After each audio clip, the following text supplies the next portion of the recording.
Okay, let's get into this. We are doing a deep dive today into the really deep and sometimes uncomfortable origins of our most intense emotions. Mm. We're not talking about recent cultural trends. This is about the deep, almost, violent evolutionary forces that shaped why we love, why we compete, and Mm. and why that chase for status feels so biological. It really does. It feels like a necessity. Exactly. And the sources you provided for us, I mean, they're fascinating. They explore sexual selection, the surprising viciousness of female competition, and the absolutely critical life or death role of a father's investment. And we're going to trace that evidence.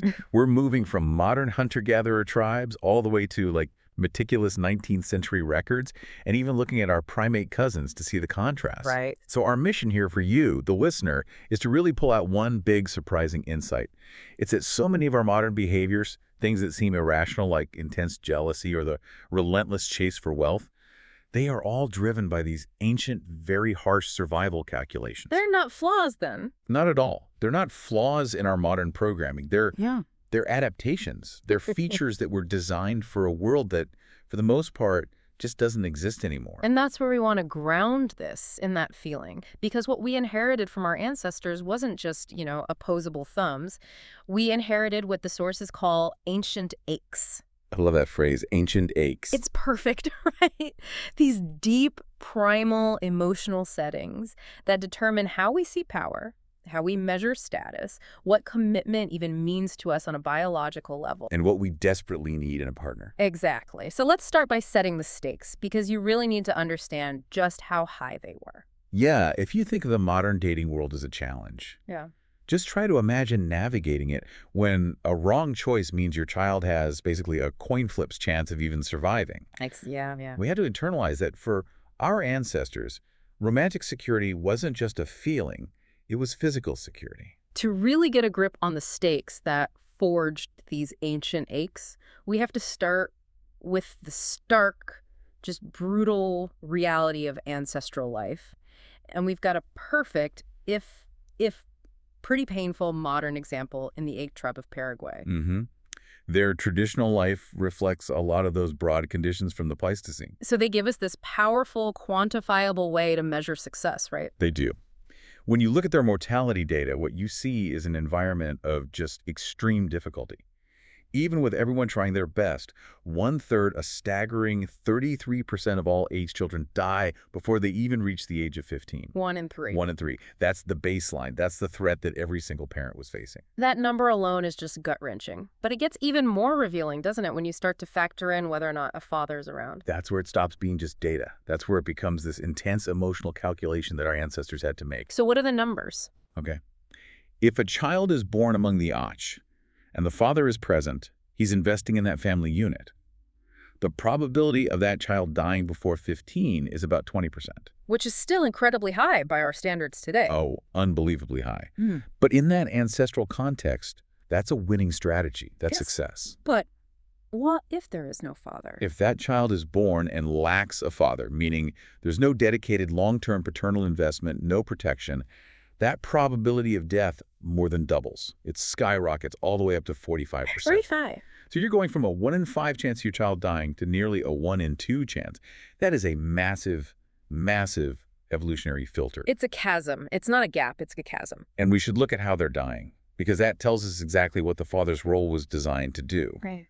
The data shows that a father's absence triples. It triples the probability of death from things like disease or a bad diet. So that's the provisioning role. Yeah. That's the hunter. That is the provisioning role, 100%. The father brings in a wider variety of protein. He keeps the calorie count up. He might have knowledge of which plants are medicinal or which are dangerous. He basically diversifies the family's resource base. Which makes scarcity less deadly. Precisely.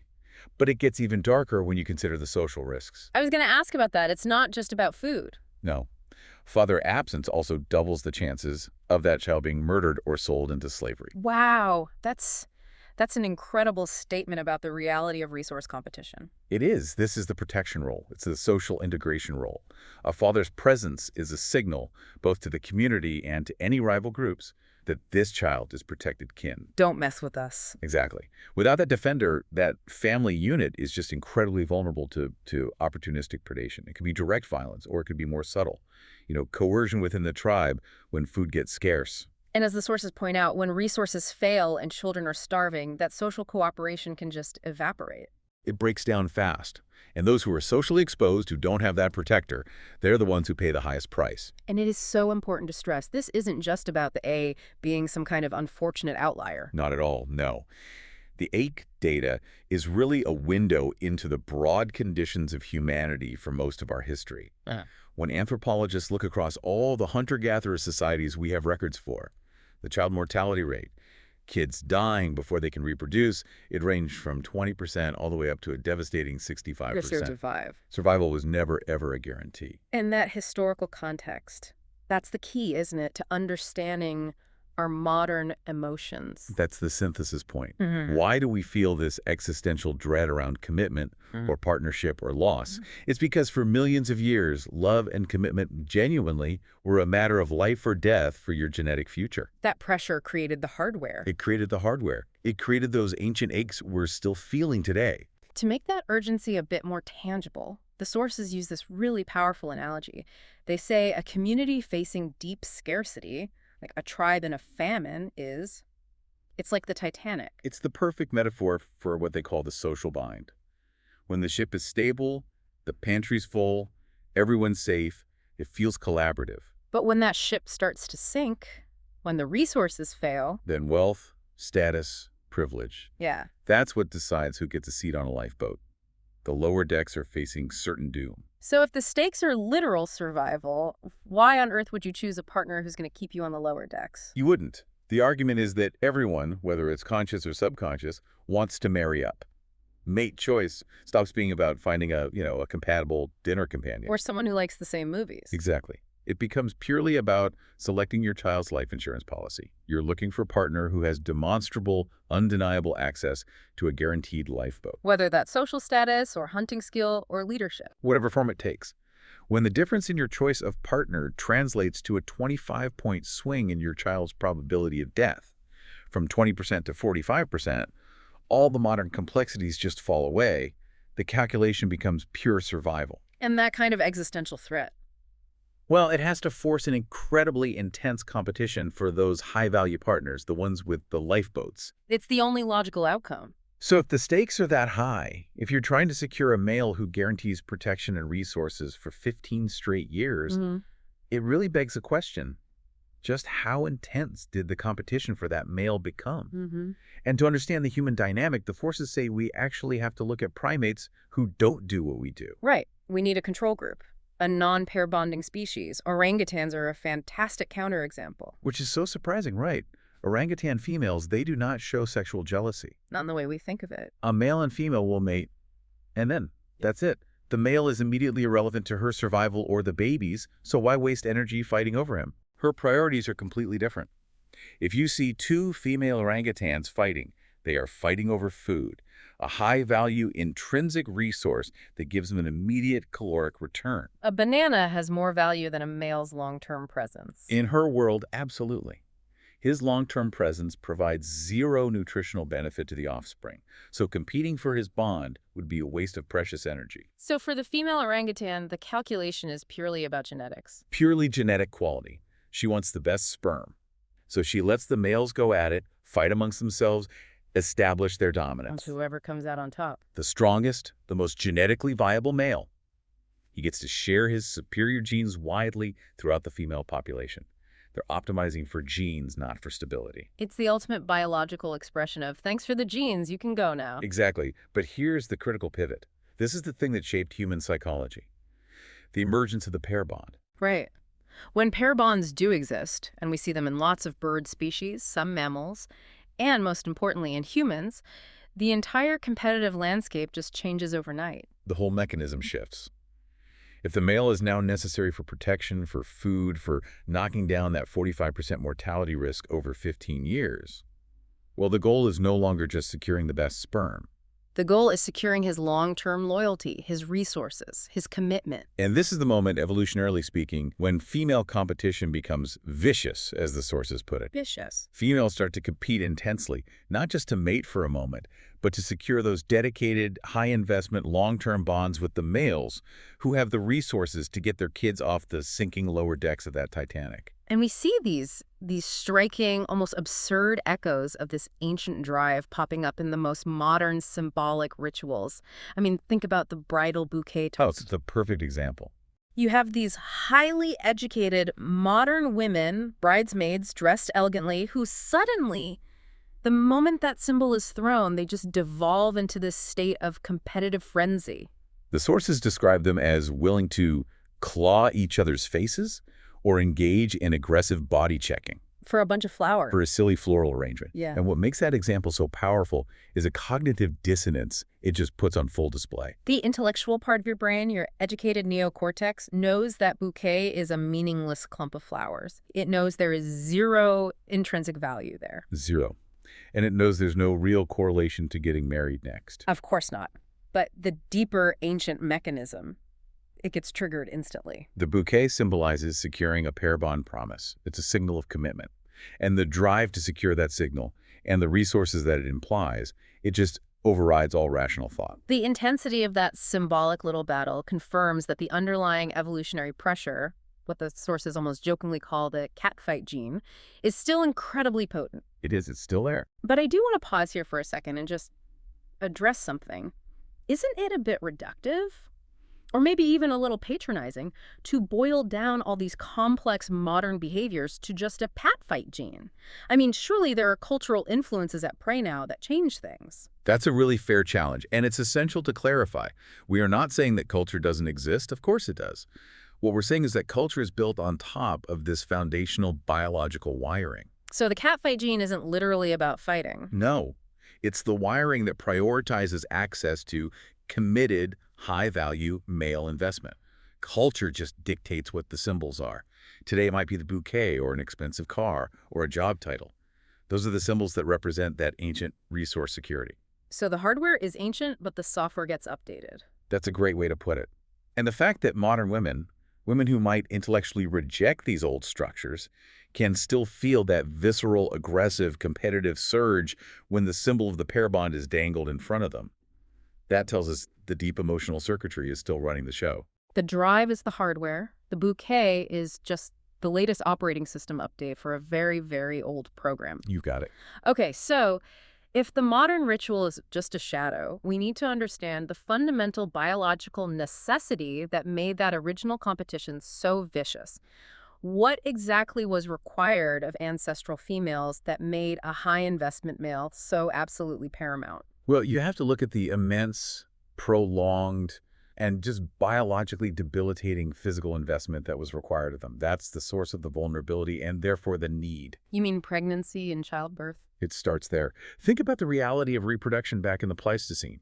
You've got months of prolonged immobility during the late stages of pregnancy. Hunting becomes difficult. Gathering becomes difficult. Escaping from a predator becomes almost impossible. And then the baby is born. And human babies are. They're famously useless. Completely defenseless. We're born so underdeveloped compared to other animals, requiring this huge amount of external intervention. And plus, that plump ball of fresh baby, as the sources colorfully describe it, requires constant attention. And critically, it's easily smelled by every major predator in the ecosystem. So you basically become a walking, vulnerable target. For years. And the investment doesn't end at birth. Unlike a lot of other primates, human children require this continuous, massive caloric investment, specifically protein loading, for, on average, 15 years. 15 years, until the child is old enough to reproduce and fend for itself. And on top of all that, the female body is biologically programmed to invest calories in the complex processes of womb maintenance, gestation, lactation. Resources that are diverted away from, say, developing the large muscles you'd need for hunting or fighting. Precisely. This trifecta of vulnerability, the immobility of pregnancy, the 15-year dependency of the child, and the biological resource allocation, it created this severe, prolonged situation where survival for a mother and her offspring on their own was, well, it was incredibly precarious. if not biologically impossible, in a hostile world full of famine and predators. So, given all those vulnerabilities, the core necessity for a female's reproductive success becomes just strikingly clear. The paramount necessity, the number one goal, is securing a lifelong bond with a loyal hunter-warrior who will protect your community and provide for your family at any cost. This isn't just a nice-to-have. It's the biological mandate for fitness. And this really flies in the face of a lot of our modern, more idealized romantic nations, doesn't it? It does. The source argues that contrary to the modern sentiment that women don't need men in evolutionary terms, female survival absolutely required a high-investment male. The whole idea of a woman needs a man like a fish needs a bicycle. That phrase is evolutionarily flawed, at least during those crucial 15 years of child dependency. It wasn't just about having a male around, it was about securing one who was willing and able to commit. Absolutely. And therefore, women were under what the sources call severe selection pressure to be sexually attracted to the outward signs that predicted two key things. First, fatherly investment, the willingness to share resources, which is costly. And second? Second, demonstrable leadership power. Because in any group with a hierarchy, successful leaders are a finite and therefore valuable resource. So let's translate that generalized attraction into some concrete life-saving traits. When we look back at the Ayak, the 15-year-olds there are not what we would call children. No, they're described as hardened adults. They're already carrying weapons. They're already having children of their own. And they know exactly which traits are going to translate into survival for their babies and their kin when the next famine hits. They understand the criteria for that lifeboat lottery. They understand what the sources call the 6 Ps of survival. This is the practical, lived checklist. These are the traits that guaranteed a baby was fed and protected when things got really bad. Okay, we have to detail these Ps. They really synthesize everything we've been talking about. Let's start with the social ones. The first P is popularity.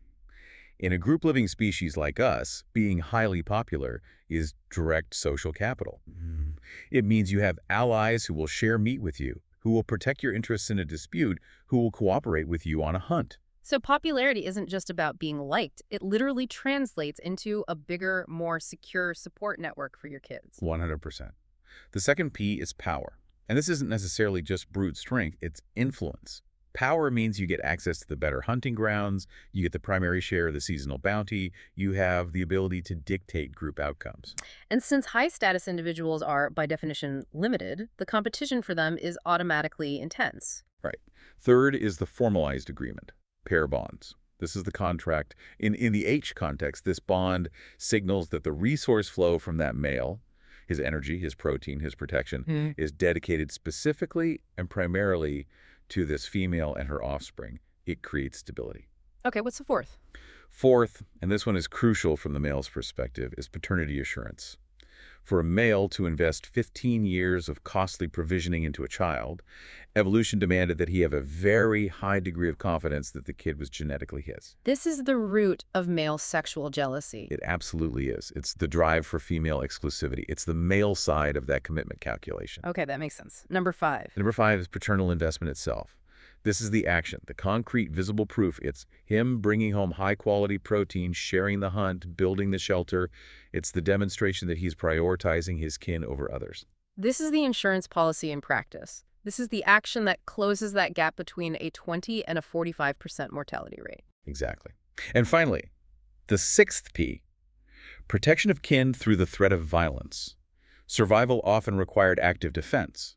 Against predators, sure, but also against resource-hungry neighboring groups, or even against threats from within the tribe during a famine. So he needed to be a capable warrior, willing to defend his family and community at any cost. You needed the whole package. These 6 Ps are the ancient currency. But there's a conflict baked in here, isn't there? Because survival also requires wide-scale cooperation. And that's the social bond. Survival requires that everyone cooperates on the hunt, but in times of famine, those rules shift. The powerful must, and they will, claim extra resources to make sure their children survive, even if that means others suffer. And that necessity, that biological imperative for the high-value male to protect his own genetic line, that's what creates the social hierarchy and the competition we still see today. Exactly. It mandates both cooperation and self-interest at the same time. The conflict is baked right into our social contract. We cooperate to live, but we compete viciously to make sure our specific genetic line is the one that succeeds when the chips are down. And that fundamental tension, that's what fuels this deep, innate need for status that we all seem to carry in our DNA. Hmm. Okay, so we've established this intense, immediate pressure in the hunter-gatherer world, the 2 million year era of the Pleistocene, which is, I mean, that's the geological timescale where our fundamental desires were being hardwired. And it's so critical to anchor ourselves to that timescale. For 2 million years, prestige and status, they weren't abstract ideas. They were directly correlated with reproductive fitness. The powerful didn't just have better lives. No, they produced more surviving children who lived long enough to reproduce themselves. That is the literal definition of evolutionary success. The question then becomes, did this all just vanish the moment we stopped being hunter-gatherers? Was this just a Pleistocene thing? No, absolutely not. We have really compelling data that shows this link, this connection between wealth, status, and reproductive success. It persisted right up until the huge societal shifts of the Industrial Revolution. And to prove this, we can move away from the anthropological data and look at hard historical records. Exactly.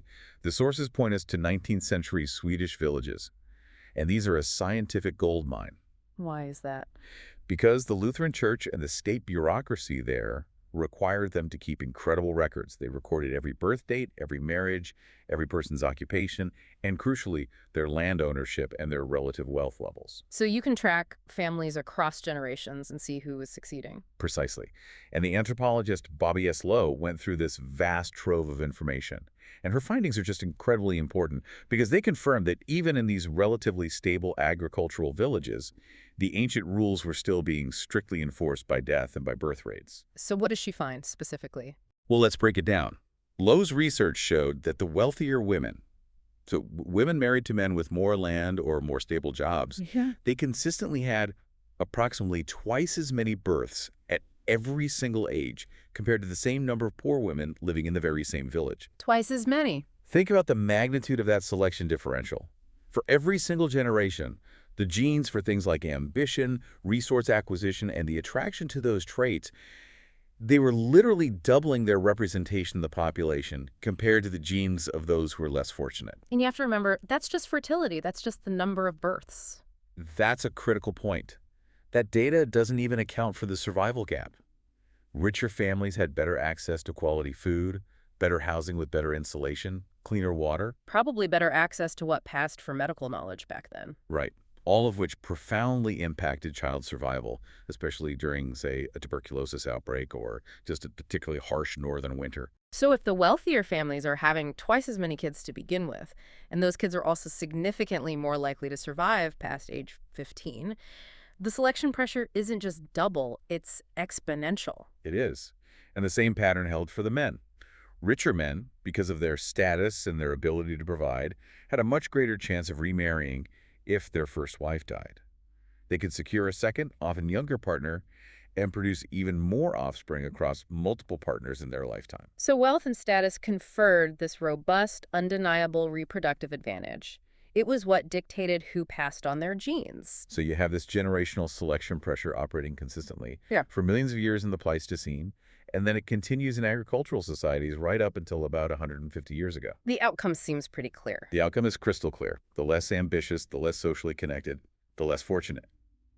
They were consistently breeding less often, and their children were surviving less often.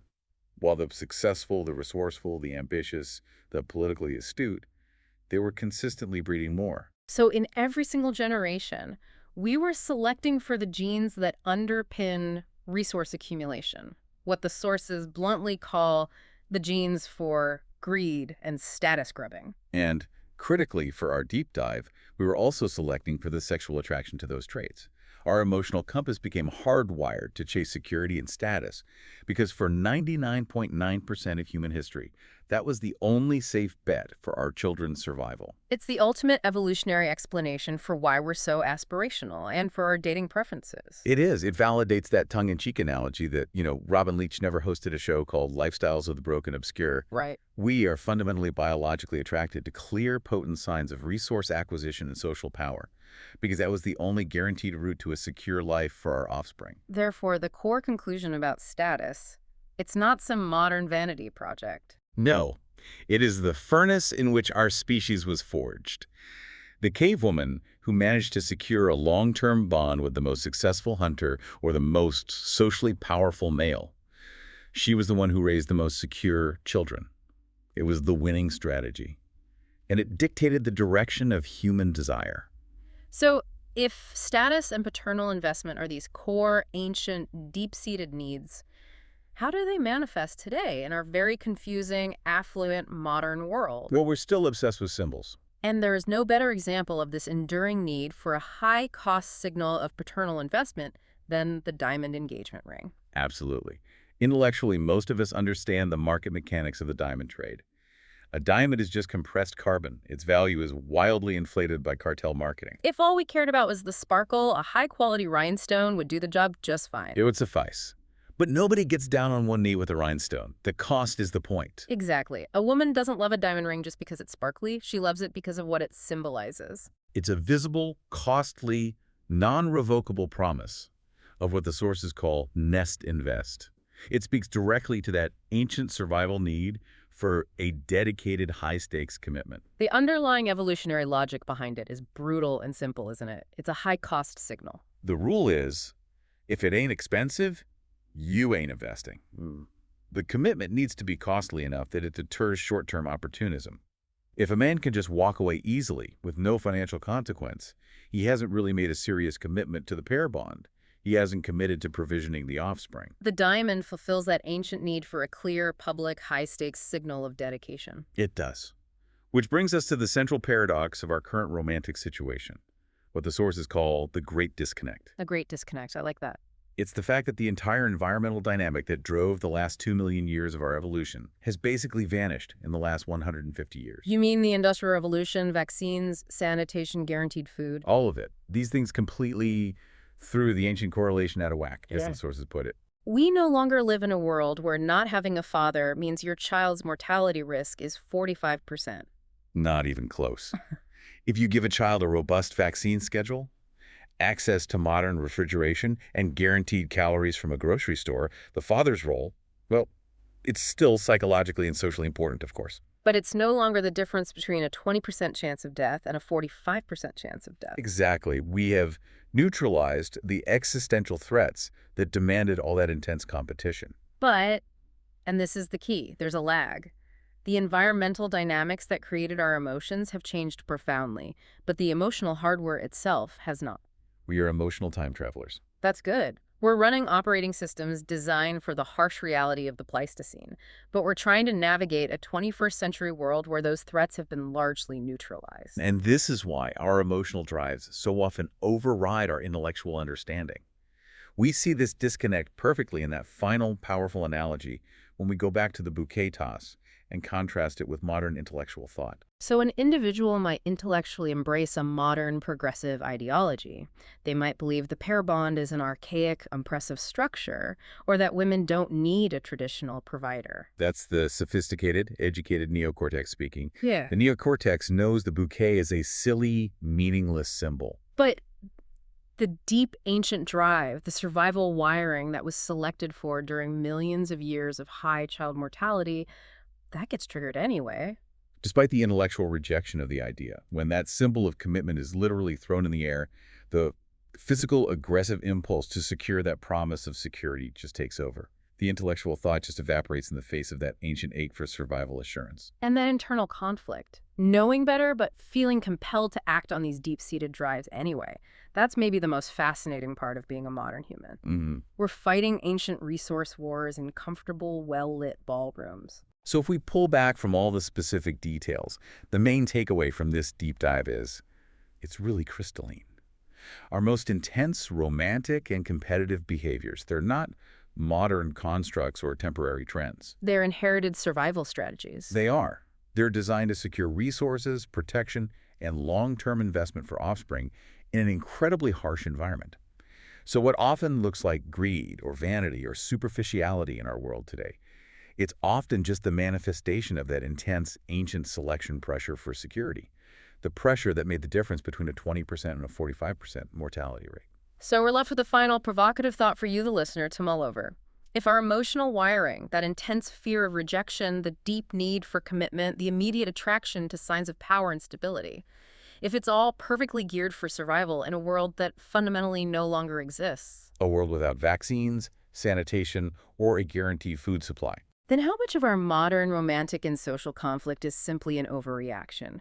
How many of our intense emotional battles are being fought against existential threats that were neutralized generations ago? Leaving us just chasing ancient needs that no longer serve their original life or death purpose.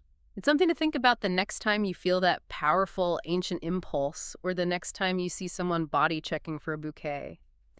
Thank you for providing the source material for this deep dive. We hope this gave you a few new lifeboats of knowledge.